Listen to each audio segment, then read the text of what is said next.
Lucas, capítulo 10.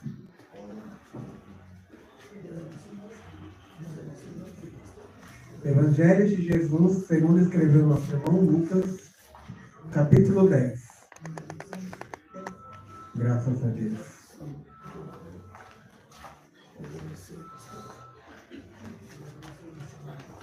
Aleluia.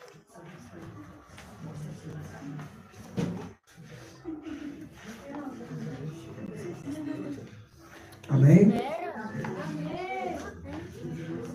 Aqueles que podem, fiquem de pé, em reverência à palavra do Senhor. E vamos ler. Havendo passado estes acontecimentos, o Senhor nomeou outros 72 e os enviou de 2 em 2 diante dele, a todas as cidades e lugares, e ele estava prestes a visitar. E então recomendou: a seara é grande, mas os trabalhadores são poucos. Rogai, pois, ao Senhor da plantação que mande obreiros para fazerem a colheita. Versículo 3. Portanto, ide, eis que eu vos envio como cordeiros para o meio dos lobos. Não leveis bolsa, nem mochila de viagem, nem sandálias, e a ninguém saudeis no meio do caminho.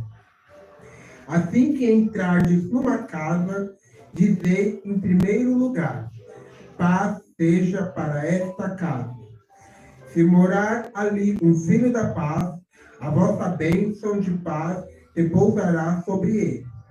Caso não haja, esta paz voltará para vós. Permanecei naquele domicílio, comei, bebei do que lhe for oferecido, pois digno é o trabalhador do seu salário. Não andeis a mudar de casa em casa. Enquanto entrardes em uma cidade e ali fordes bem recebido, alimente-vos do que for colocado diante de vós. Curai os doentes que houver na cidade e proclama-lhes o reino de Deus e a vossa disposição. No entanto, quando entrardes numa cidade e não fordes bem recebido, sai por todas as ruas e exclamai a todos: até a poeira da vossa cidade que nos pegou as sandálias, sacudimos contra vós. Outros, apesar disso, sabei que o reino de Deus está próximo. Eu vos asseguro que naquele dia haverá mais tolerância para Sodoma e para Gomorra do que para aquela cidade. Amém? Amém. Podeis tomar seu assento.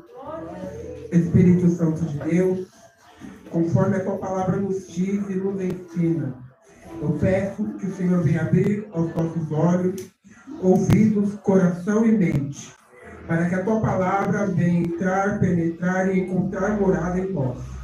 Que venhamos sair daqui diferentes, e que o Senhor venha falar por todos nós, em nome do Senhor Jesus.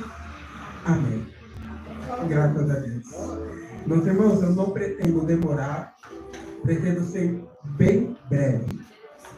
Então aqui temos uma palavra muito conhecida. Missão dos 72.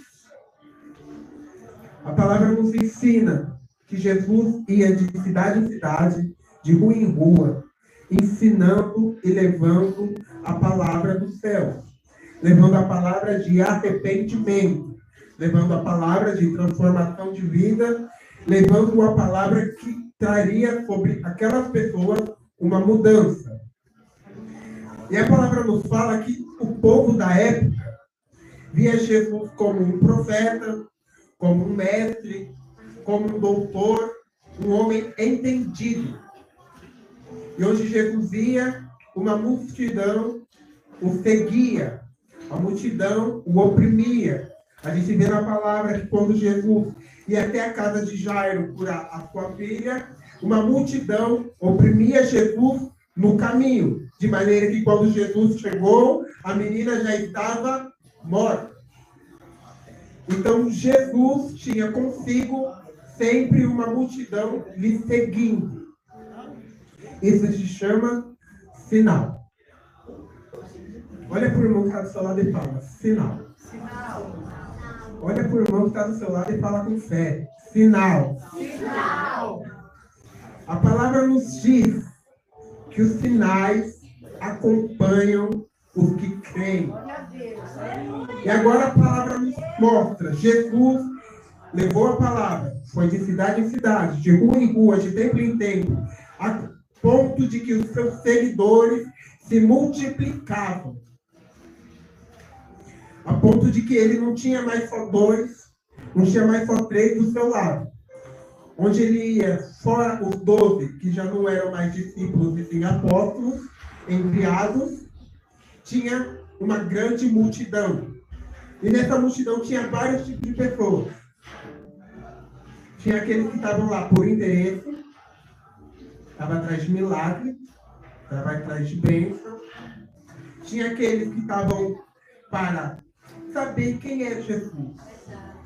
A palavra no Antigo Testamento nos ensina que os saduceus e os fariseus, esses eram separados para ver quem viria. Para eles não serem enganados por qualquer um que dissesse, eu sou Cristo. Então, na multidão que seguia Jesus, também tinha este grupo que ficava olhando, observando e constatando que aquele era o Cristo. E a palavra também nos ensina que neste grupo que seguia Jesus, tinha aqueles que estavam dispostos a trabalhar. Agora temos uma situação aqui em Lucas 10 que diz que Jesus já não tinha mais para si os seus 12 discípulos. Já tinha mais de 12. Muitas das vezes até se confundem quando fala os discípulos de Jesus, os 12 discípulos, e esquecem que eles foram transformados em apóstolos. Enquanto aprendia, discípulos. Depois foi enviado, apóstolos. Foram enviados. E o celeiro, a seara, continuou crescendo. Como a palavra nos ensina, o trabalho continua. O trabalho continuou. Por mais que um fosse enviado para a direita, outro enviado para a esquerda, outro enviado para a cidade de trás, ainda existia um caminho a percorrer à frente.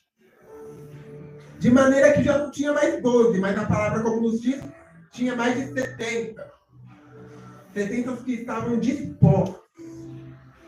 70 que estavam tendo consigo a vontade de trabalhar pelo reino.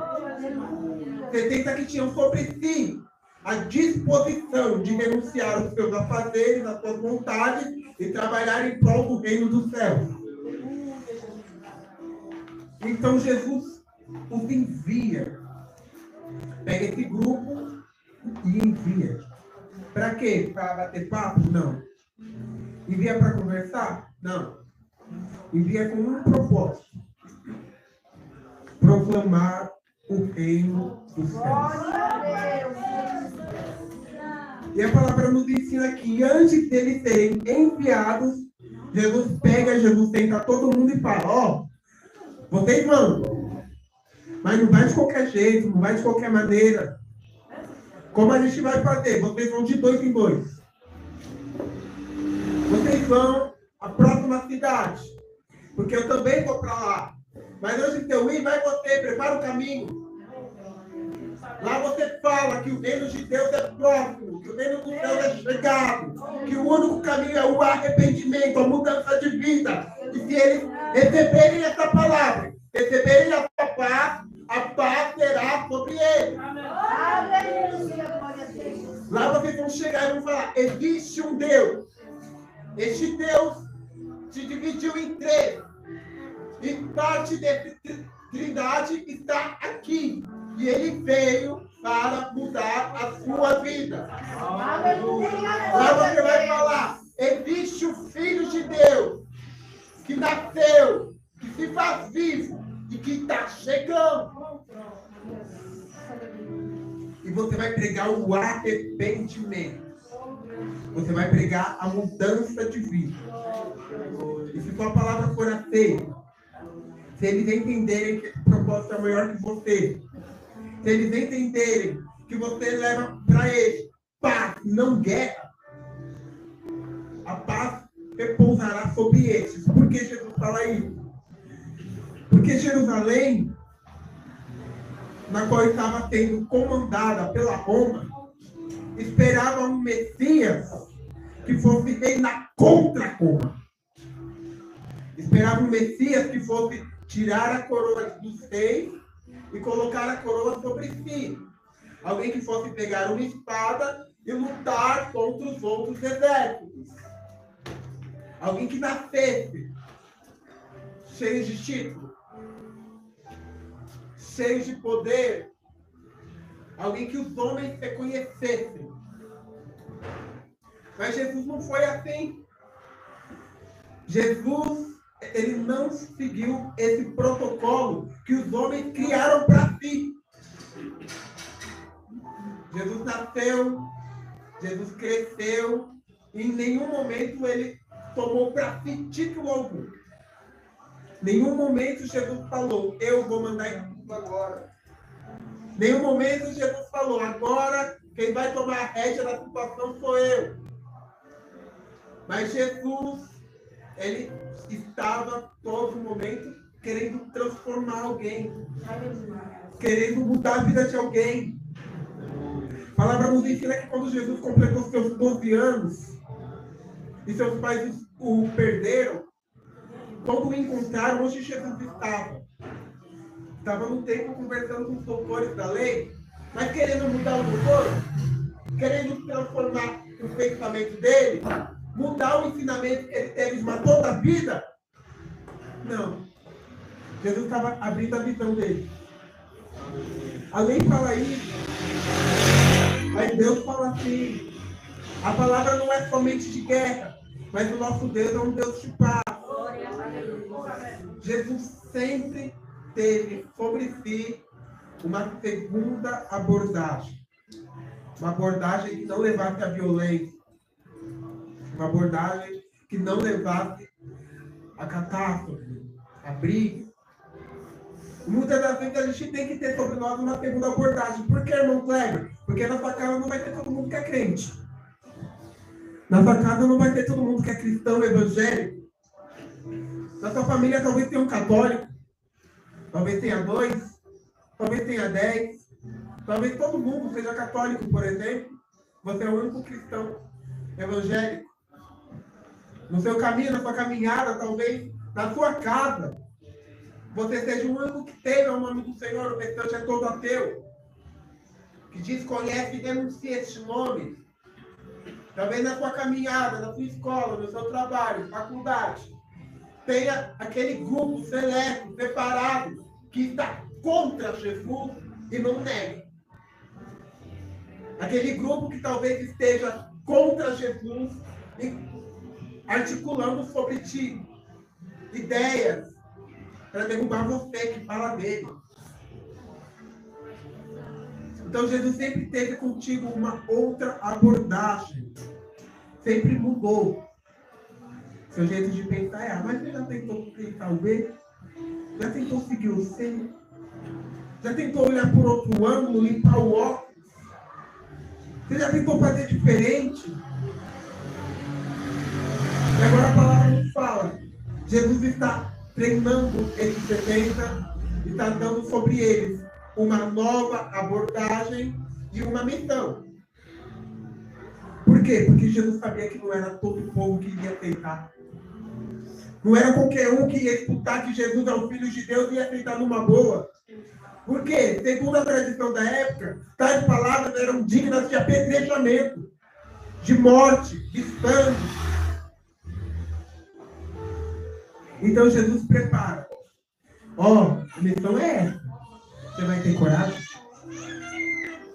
Jesus chega e fala, vocês 70, o caminho que eu tenho para oferecer não é caminho de riqueza, não é prosperidade. O que eu tenho para oferecer para vocês, 70, não é dinheiro no bolso, dinheiro no banco. O que eu tenho para oferecer para você não é felicidade eterna. Não. O que eu prometo que você vai ter é choro, é lágrima, é dor, é renúncia. O que eu posso te dar é isso. Mas você está disposto? Porque quantos já não foram até Jesus? A palavra nos ensina que certa ocasião Jesus estava ensinando e chegou um jovem. Esse jovem falou: Senhor, o que eu tenho que fazer para herdar o reino dos céus? Qual o caminho que eu tenho que trilhar? E Jesus falou: conhece os mandamentos? Pratica os mandamentos? Conheço, pratico, eu honro, eu oferto, eu dizimo. Agora Jesus toca no interior dele e fala: então só falta uma coisa, vende tudo, doa e segue. Jesus tocou onde ele sabia que o jovem talvez não iria resistir. E às vezes esse caminho de renúncia, de dor, de choro, de lágrimas, é algo que você talvez pense que não vai resistir. Talvez seja um caminho de choro. Talvez seja um caminho que você fique a madrugada toda de joelhos. Talvez seja um caminho que você passe a noite toda orando. Talvez seja um caminho que você 20 minutos a cada 20 minutos esteja pensando: será que é isso mesmo? Porque deixa eu te falar, o que vem fácil, o que vem na sua zona de conforto, aquilo que traz a sua zona de conforto a mais conforto ainda, não te tira do lugar. Agora o que faz você levantar, andar contra a própria vontade, ir contra as próprias ideias, agir conforme você nunca pensou que agiria, isso traz mudança, porque é o que o pessoal fala: quem te viu, quem te vê. Quem era você, quem você é agora. O que aconteceu com esse ser humano? Às vezes alguém olha para o irmão Kleber e fala: será que esse é o Kleber mesmo? Aquele que eu conheci na escola? Aquele que eu conheci na faculdade? Aquele que eu conheci na rua? Às vezes alguém olha para você e fala: será que esse é aquela pessoa pirrenta, brigona, beberrão que eu conheci? E você não tem mais aquela abordagem para mostrar, porque aquilo já passou. Jesus te transformou, Jesus te mudou. Quem te conhecia porque você vivia caído nas esquinas bêbado, não te reconhece mais hoje, porque hoje você não é mais assim.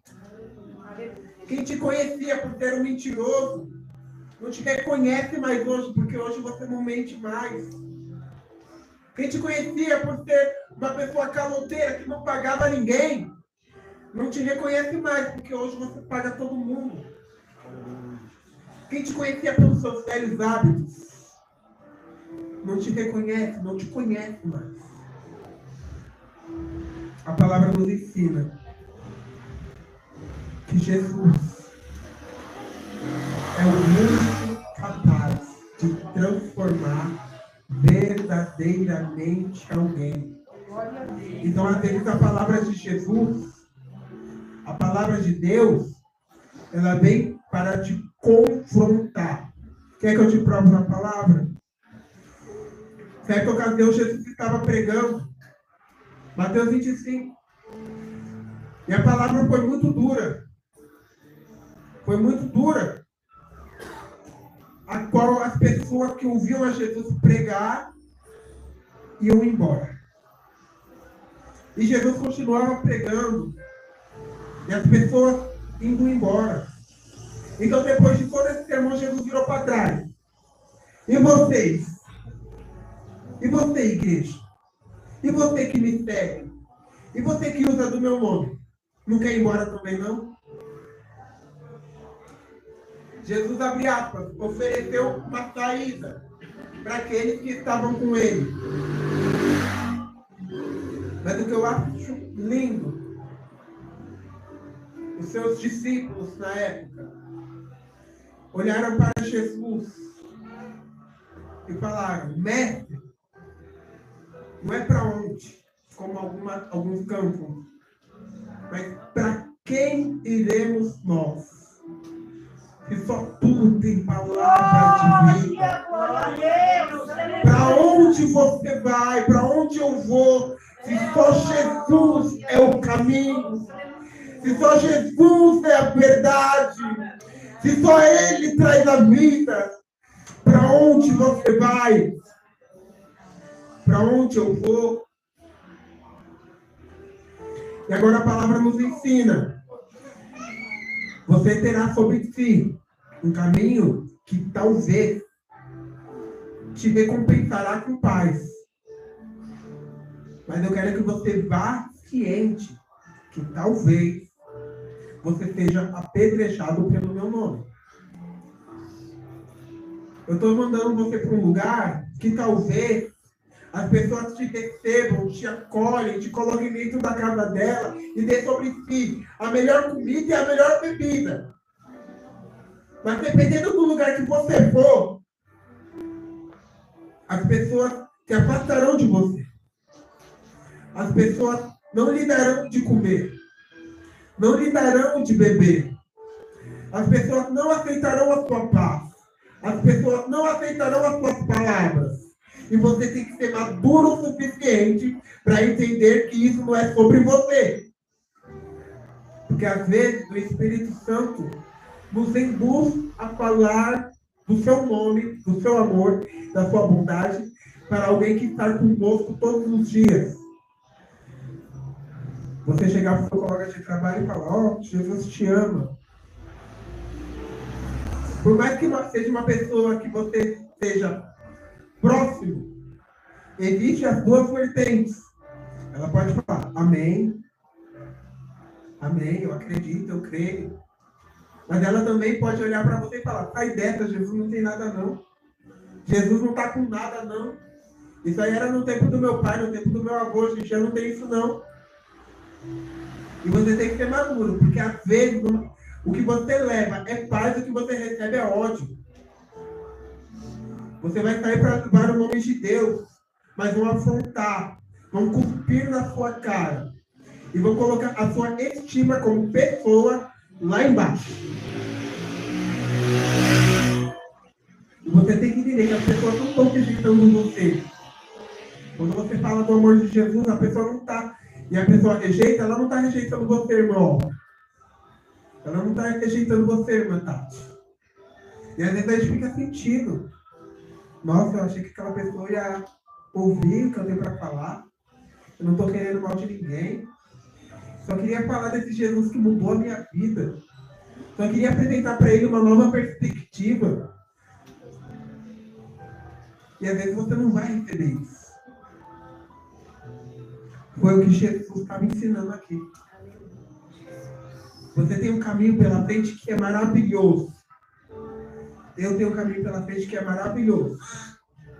Mas no decorrer desse caminho, você tem que estar preparado para o sol quente, tem que estar preparado para a chuva, tem que estar preparado para as pedras no caminho, tem que levar com você a picareta para escalar a montanha, tem que levar com você a capa de chuva, tem que levar a pederneira para fazer fogueira. Você tem que estar preparado. Por quê? Porque se você vai num caminho a qual você não está preparado, o seu destino é a ruína. A gente vê muitos jovens na internet falando, por exemplo, da prova do Enem. Muitos chegam lá e falam que minha nota foi terrível. Estudei e não quero nada do que eu estudei. Cheguei lá, quando eu estava na quadra do lado, já estavam fechando o portão. Fiquei presa para fora, fiquei trancado para fora, não pude entrar. Mas o que é isso? É falta de preparo. Talvez você se dispôs mais ao celular do que à palavra.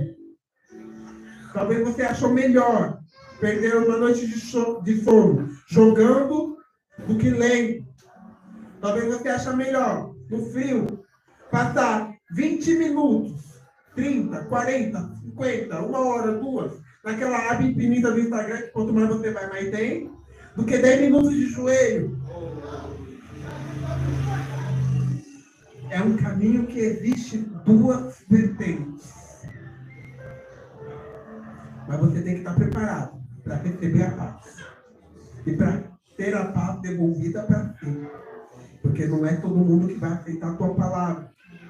Você tem que estar preparado para, na hora de sair, tirar até a poeira dos pés. O que é isso? É se desfazer da pessoa que não escutou essas palavras? Ah, não, eu fui na casa de fulano de tal não aceitou falar de Jesus. Quando eu saí, ó, tirou até a poeira dos pés. Isso aí é vergonha para você. Você está envergonhando o nome de Deus. Você tem que ter uma mente adulta, madura. A Bíblia nos ensina que para certas pessoas a palavra pode ser uma comida mais forte, né, pastor? Mas para outras pessoas, a palavra tem que ser comparada ao leite. E como o nosso pastor costuma falar, tem gente que nem no leite pica, tem que ser no conta-gota, porque senão engata. O que é isso? São pessoas com maturidades diferentes? Talvez não. São pessoas que tiveram, talvez, uma vida diferente da sua. Talvez você sempre recebeu uma bronca e pegou ela para você. E qualquer coisa que viesse para você, você matava no peito, como diz aí agora.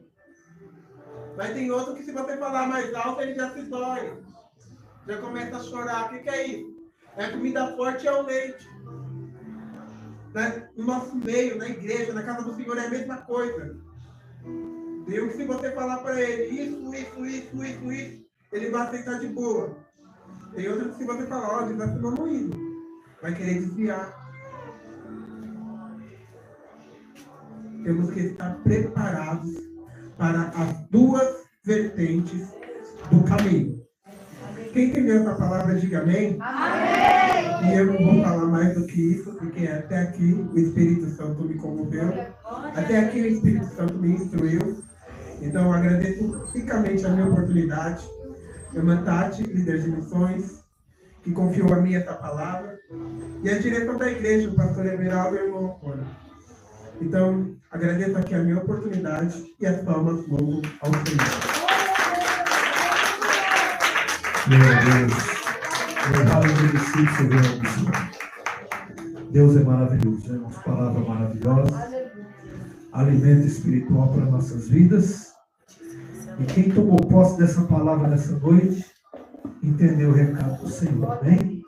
Mas antes de finalizar, vocês que estão em culto de missões, gostaria de fazer uma pergunta. Tem alguém aqui que ainda não aceitou Jesus como seu Salvador?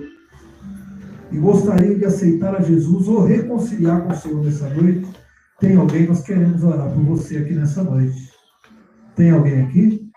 Se não tem, que o Senhor lhe prepare uma nova oportunidade. Em nome de Jesus. Amém? Peça a igreja.